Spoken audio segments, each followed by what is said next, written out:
नमस्कार, मैं हूं सुमी प्रकाश बुबेटा और आज मेरे साथ हैं एचआरटीसी के डायरेक्टर सुरजीत ब्रह्मौरी जी। अलग अलग ओहदों पर भी ये रहे हैं, पॉलिटिकल ओहदों पर कांग्रेस से ये जुड़े हैं और बड़ी बात है कि काफ़ी सक्रिय रहते हैं।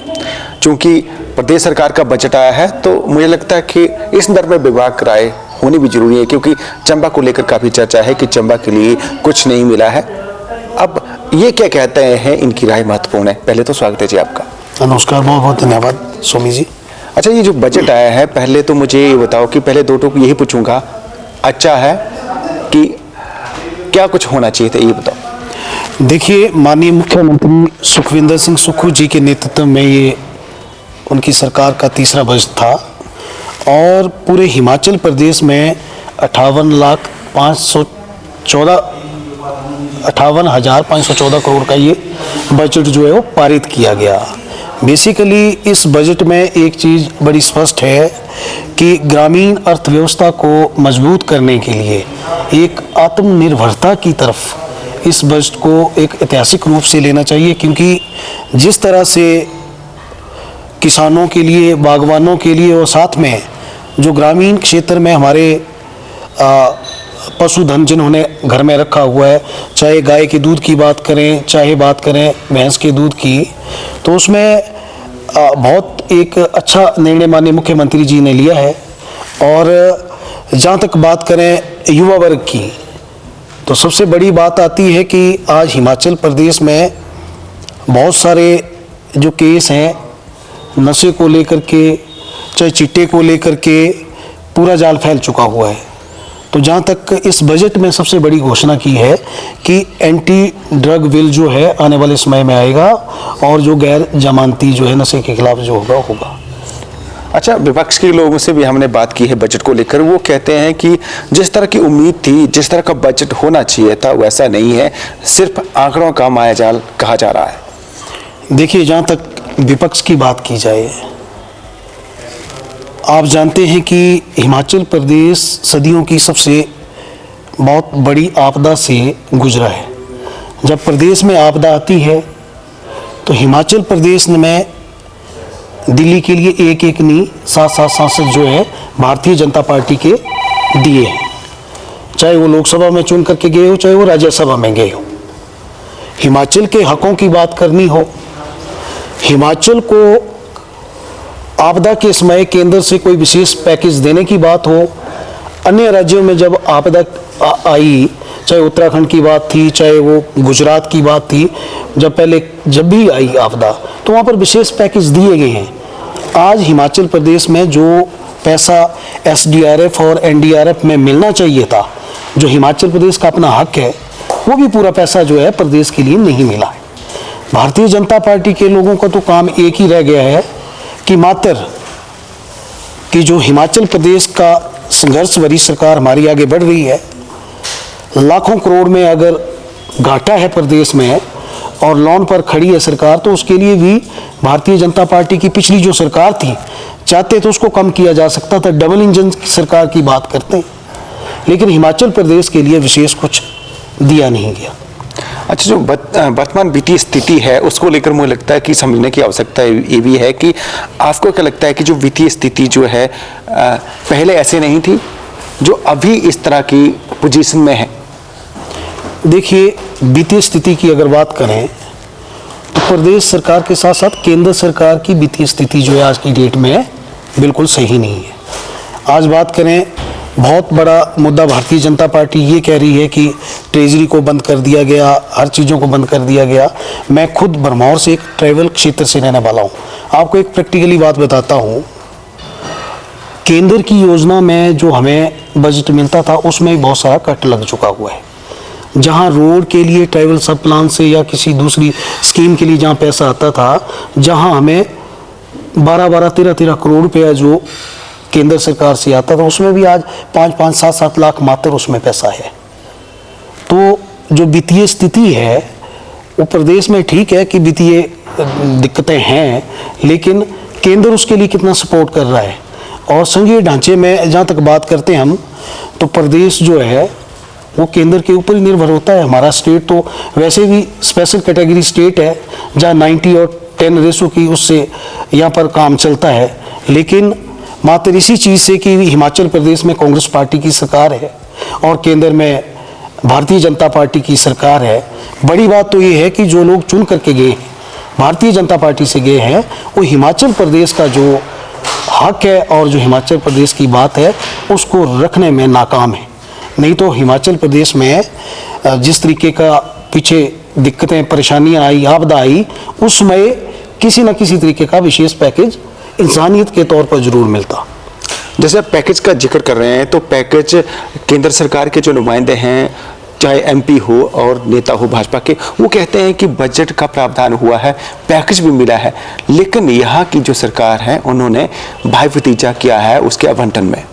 नहीं, आपको एक बात बताऊं, जो केंद्र की स्पॉन्सर स्कीमें हैं वो सरकार हिमाचल में चाहे कांग्रेस की हो चाहे भारतीय जनता पार्टी की हो, जो सेंट्रल स्पॉन्सर स्कीम है उसमें बजट तो आना ही है।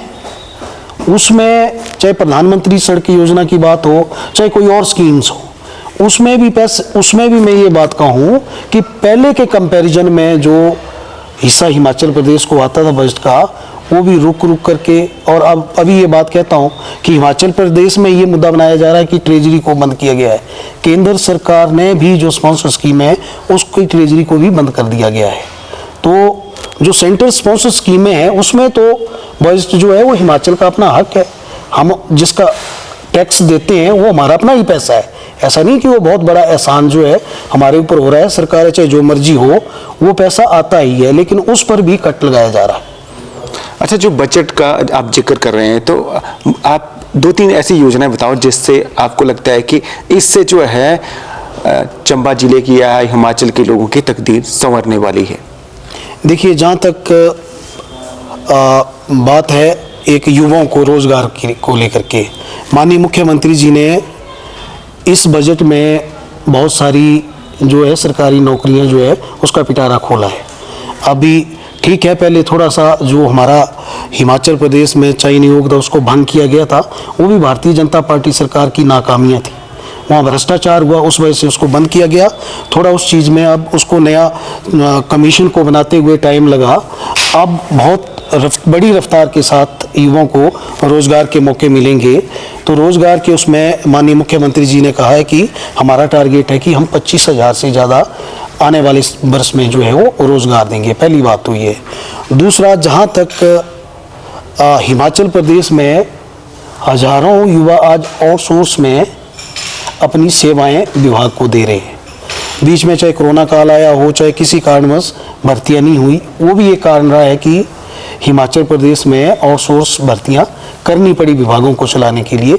तो उनका भी एक मिनिमम जो सैलरी है उसको सेट किया गया है, उसमें 12,700 कुछ रुपये जो है वो फिक्स किया गया है, जिसमें कोई अगर एजेंसी है, प्राइवेट है, कंपनी है, उसकी भी मनमानी नहीं चलेगी। नंबर 2, अगर बात करें जो ग्रामीण अर्थव्यवस्था की बात हमने की, किसानों को किसी भी योजना को अपना खेती के लिए हो चाहे वो फिशरी की फील्ड में हो, बहुत अच्छी सब्सिडी वाला ये बजट है। अपना स्वरोजगार अपनाने के लिए ये बजट है।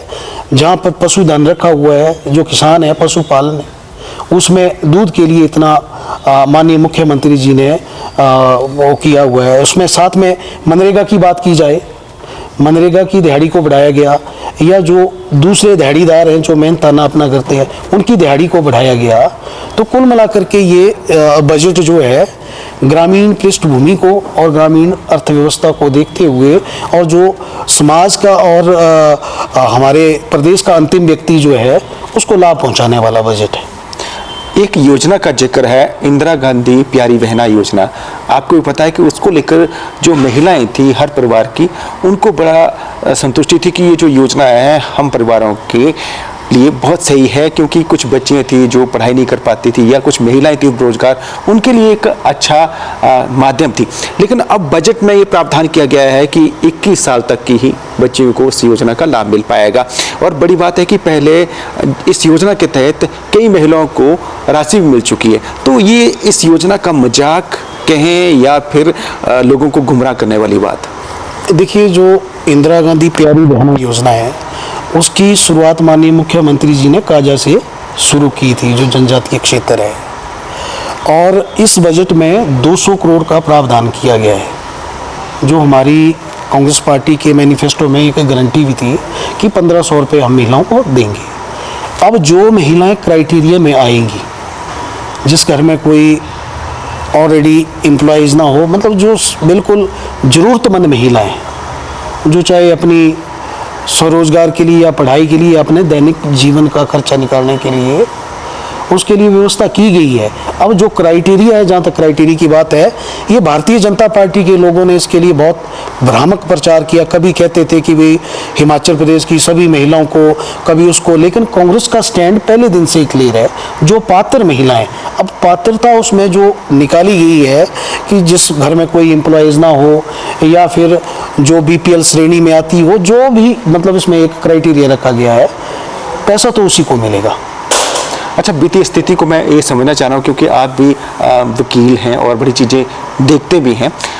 ये जो वित्तीय स्थिति चल रही है हिमाचल की, कैसे ठीक हो सकती है, कैसे आत्मनिर्भर बन सकता है हिमाचल प्रदेश? देखिए, माननीय मुख्यमंत्री जी ने पहले दिन से, मैं हल्के हल्के अगर आपको एग्जांपल दूं, जो आप लोगों ने भी इस चीज़ को महसूस किया हो, माननीय मुख्यमंत्री जी ने एक हल्के स्तर से, जैसे रेस्ट हाउस का ही एक रेंट होता था, PWD, IPH, जल शक्ति, वन विभाग के जितने भी रेस्ट हाउस होते थे, वहाँ से आप सोचो कि कितने निचले स्तर से सुधार लगाने की वो कोशिश कर रहे हैं। जहाँ पर 100 रुपये 150 रुपये दिया जाता था, आज 500 रुपया उसकी बुकिंग लग रही है। नंबर 2, मैं सबसे बड़ी बात आपको कहूँ कि बहुत सारे इंस्टीट्यूशन जिसकी कोई ज़रूरत नहीं थी, माननीय मुख्यमंत्री और शिक्षा मंत्री जी, एक बार हमने खुद बात की कि किसी भी विभाग में रिव्यू सिस्टम आज तक जो रूटीन में चला हुआ वैसे चलता रहता था, नहीं हुआ।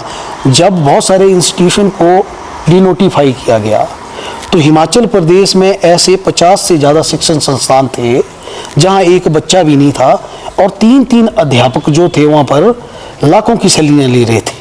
भारतीय जनता पार्टी ने तो इस चीज़ का ही मुद्दा उठाया कि भाई जो संस्थान चुनावी जुमलों के तौर पर उन्होंने चुनावी बेला में घोषित किए थे, उनको बंद कर दिया गया। लेकिन सच्चाई है कि आज शिक्षा के क्षेत्र में देखें आप, स्वास्थ्य के क्षेत्र में देखें, इवन बिजली विभाग में देखें, बहुत अच्छा रिव्यू करके जो विभाग में कुछ ऐसे पद थे जिनका कोई आज की डेट में काम नहीं रहा था, कि फॉर एग्जांपल कि एक टाइपिस्ट का ज़माना था, समय के अनुसार टाइपिस्ट की डिमांड थी, लेकिन आज सब काम कंप्यूटर में हो रहा है, तो वो पद जो हैं उनको JOIT में कन्वर्ट किया गया, उसका भी इन्होंने मुद्दा बनाया। तो मेरा बोलने का मतलब ये है कि माननीय मुख्यमंत्री जी ने हर स्तर पर जहाँ वेस्टेज ऑफ मनी हुआ करता था, अथाह में शिक्षण संस्थान थे जहाँ टीचर नहीं थे, स्टूडेंट नहीं थे, फिर भी खुले हुए थे, उनको बंद किया।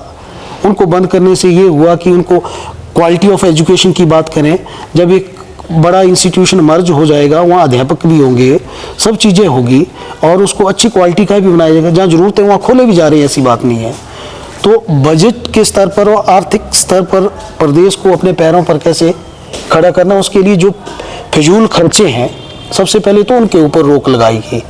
दूसरा, जो हिमाचल प्रदेश के रिसोर्सेज हैं, आप सभी जानते हैं कि हाइड्रो सेक्टर में बहुत सारे लोग जो हैं माननीय मुख्यमंत्री जी का विरोध कर रहे हैं, लेकिन ये सच्चाई है कि अगर रिसोर्सेज हमारे हैं, बिजली पैदा करके हम दे रहे हैं, तो कहीं ना कहीं हिमाचल प्रदेश के प्रति और उस क्षेत्र के प्रति उनकी भी, प्राइवेट जो बड़े बड़े इंडस्ट्रियलिस्ट आ रहे हैं, उनकी भी जवाबदेही है। प्रदेश के खजाने में भी वो चीज़ें कुछ शेयर करके जाएं।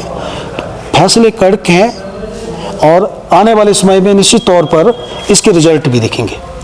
बहुत बहुत धन्यवाद। तो जैसा कि सुरजीत भरमौरी जी ने कहा कि बजट इनके हिसाब से अच्छा है और आने वाले समय में रिजल्ट भी अच्छे रहेंगे। बहुत बहुत धन्यवाद। धन्यवाद।